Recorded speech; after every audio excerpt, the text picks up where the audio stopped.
Thank you. Thank you. Beyond boundaries. What a theme, huh? Beyond. Now, when I think of boundaries, I think of rules, regulations, and restrictions. And I think of the parents and the teachers and the supervisors who hold us accountable with regard to those boundaries. Now, that's not a bad thing. I know if you're like me, I need supervisors. I need someone holding me accountable to do the right thing. But beyond boundaries is something different.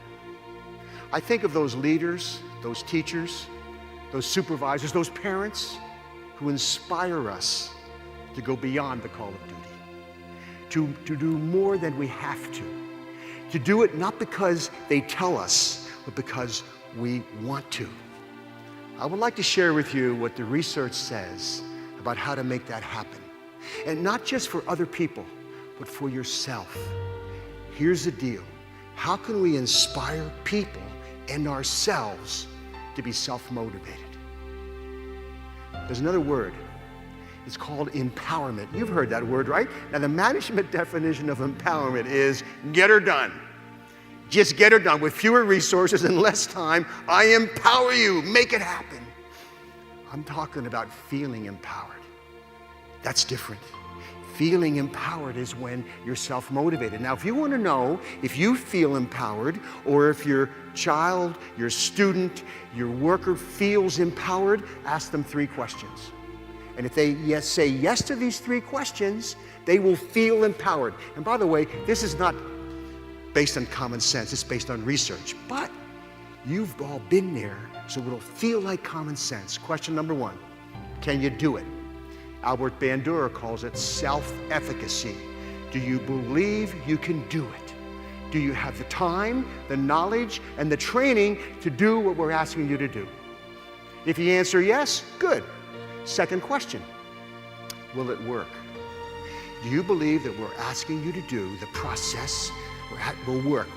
Albert Bandura calls that response efficacy, believing that the behavior will lead to the ultimate outcome. By the way, that takes education, right?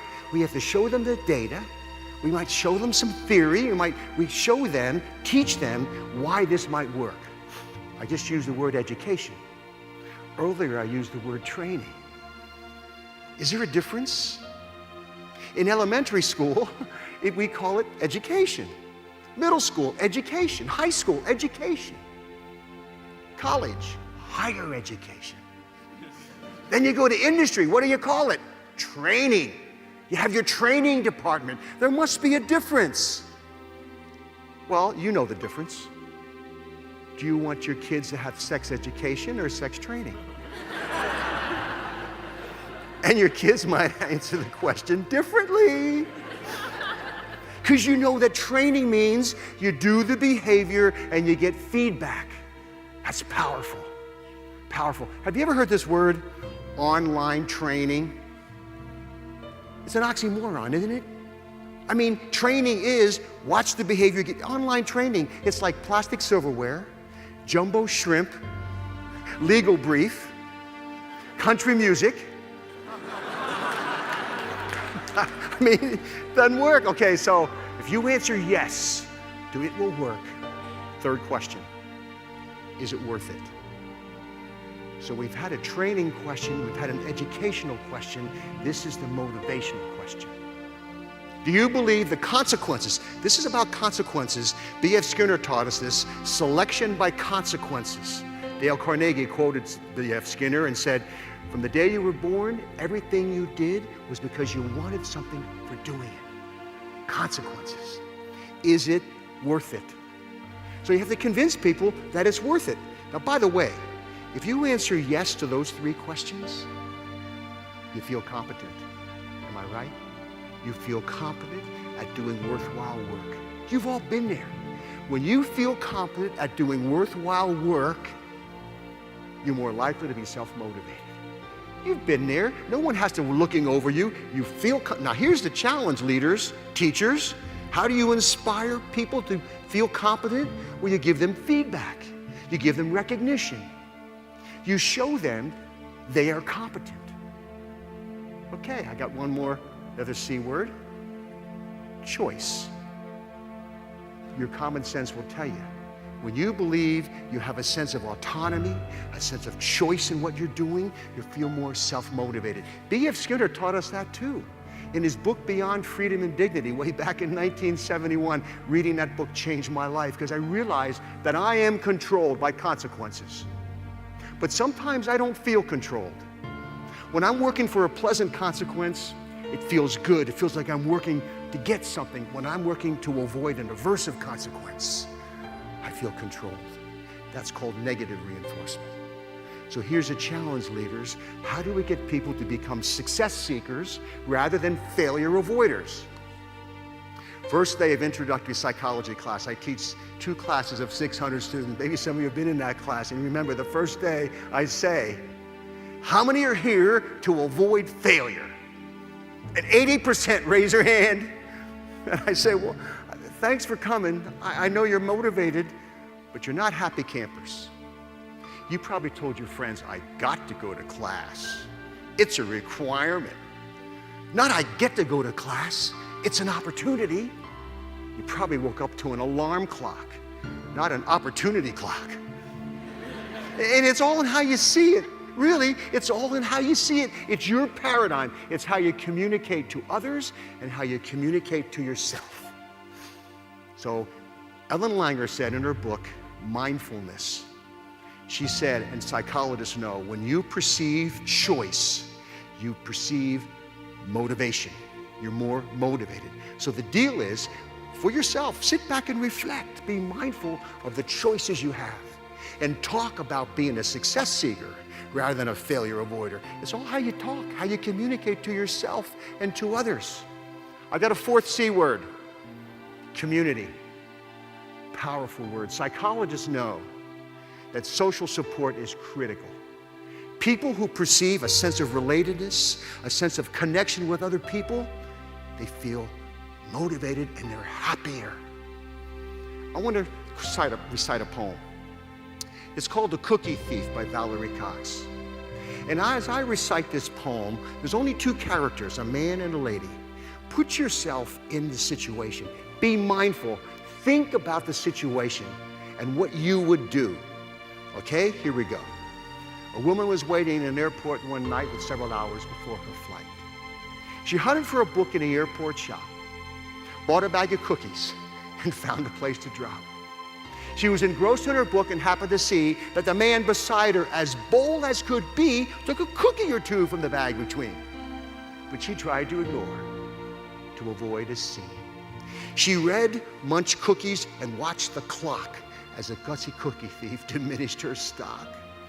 She was getting more irritated as the minutes ticked by, thinking if I wasn't so nice, I'd blacken his eye. With each cookie she took, he took one too.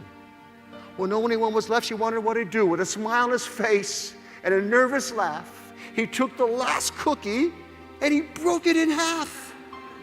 He offered her half as he ate the other. She snatched it from him and thought, oh, brother, this guy has some nerve, and he's also rude. He didn't even show any gratitude. She'd never known when she'd been so galled. She sighed with relief when her flight was called. She gathered her belongings and headed for the gate, refusing to look back at the thieving ingrate. She boarded the plane and sank on her seat. Then she sought her book, which was almost complete. As she reached in her baggage, she gasped with surprise. There was her bag of cookies in front of her eyes. If mine are here, she moaned in despair. Then the others were his. He tried to share. Too late to apologize, she realized with grief that she was the rude one, the ingrate, the thief. So where were you where were you? Whose side were you on? Were you thinking independent or interdependent? I don't blame you if you think independent. You know, that's how we're raised. Nice guys finish last. Squeaky wheel gets the grease. Got to blow your own horn. You know, independent. We come into this life of ours dependent to others, and then we can't wait to become teenagers. You know, we're too old to do what kids do, too young to do what adults do, so then we'll do what nobody else would do to assert our independence. And some of us get stuck there. We're stuck. I'll do it myself. I don't need you. Not good. We need each other. We have to have each other's back. We need a sense of community. This independence culture that we got to move to interdependent. Okay, 4 C words that can fuel self-motivation and I think can fuel actively caring for people. Let me tell you a story to put it all together. It happened over 60 years ago. I remember it like yesterday. My parents asked me, "Hey Scott, how'd you like to get drum lessons? How'd you like to play the drums?" Oh man, would I ever? I'm thinking of Buddy Rich and Gene Krupa. Most of you guys don't know those names, but they were the drummers. In those days, the drum was in the front of the band. They had white pearl drum sets, and I saw myself. That was my vision. I had a vision, consequences, that was my vision. And I said, yeah, I want to take drum lessons. So the teacher would bring his drum and set next to mine. I didn't have a nice drum like this. My parents bought me a beat up old drum at an auction. And they said to me, if you get better, if your teacher tells us you're getting, they're holding me accountable. Teacher says you're getting better, we'll get you a better snare drum and then a bass drum and then some cymbals. And that was my vision and that kept me going, consequences. So the teacher would come in and he would show me stuff. You know, this is how left hand, this is how Buddy Rich plays with his left hand and his right hand. And they would just do things like a flam. Can you hear that in the back? You okay? And this is a rim shot. He would show me stuff. I was just 10 years old, remember? And when he showed me stuff, I thought, wow. He showed me this little simple drum beat. Watch me, Scott, watch this. And I practiced it, and I did it. I'm feeling competent. He showed me a paradiddle. Listen, paradiddle, paradiddle. And he said, you go home when you practice next week, I want to see your paradiddle. And I said, watch this. And I'd say, watch this. He said, that's a double paradiddle. Hey, we didn't get there yet. I'm reading ahead. Because I'm self-motivated. I feel competent.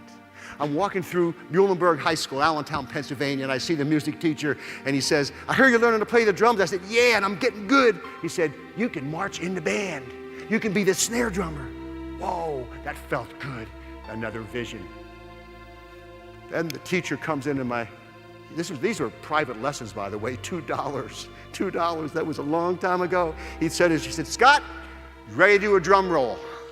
I said, of course, I'm ready for a drum roll. He says, watch, Scott, here you go, watch this. Would you do that again? Scott, this is easy. Watch me. Now you practice that, and next week, I want to see a drum roll. He comes back the next week, he says, how's your drum? I can do a paradiddle. That's regression. I want to see a drum roll. Week after week, now we're talking about distress.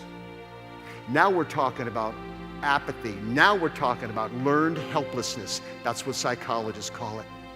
I remember walking through that elementary school and seeing the music teacher, and he said, so Scott, how you doing? How are the drums?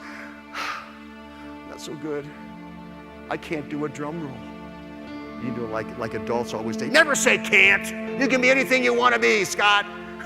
No, I can't do a drum roll. I've tried and I've tried, and I've kind of given up. And he said, Scott, when you ever get overwhelmed, break it down.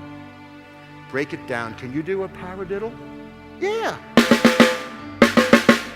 Okay, what's the second beat? 2 beats. Yeah, well, that's a drum roll, Geller. It's 2 beats. You go home and you practice and you say, Dada Mama. Remember, I was just 10. You go, Dada Mama, Dada Mama, Dada Mama, Dada. It's a drum roll. That teacher came back the next week. Okay, Scott, I guess you can't do a drum roll. I said, watch this. He said, whoa, how'd you learn to do that? And I showed my teacher. I taught my teacher, 10 years old. He said, I'd forgotten that I got into the habit of just doing this. I forgot that it's 2 beats. You taught me how to teach the drum roll, Scott. There's a lesson there. We can always learn from each other. We need to have the humility to accept feedback and the courage to speak up. And we need to help each other feel self-motivated. How? Give them the perception of competence. Teach them about consequences drive us. Let them perceive choice, and let them know it's community. We're all in this together, and we need each other. Thank you.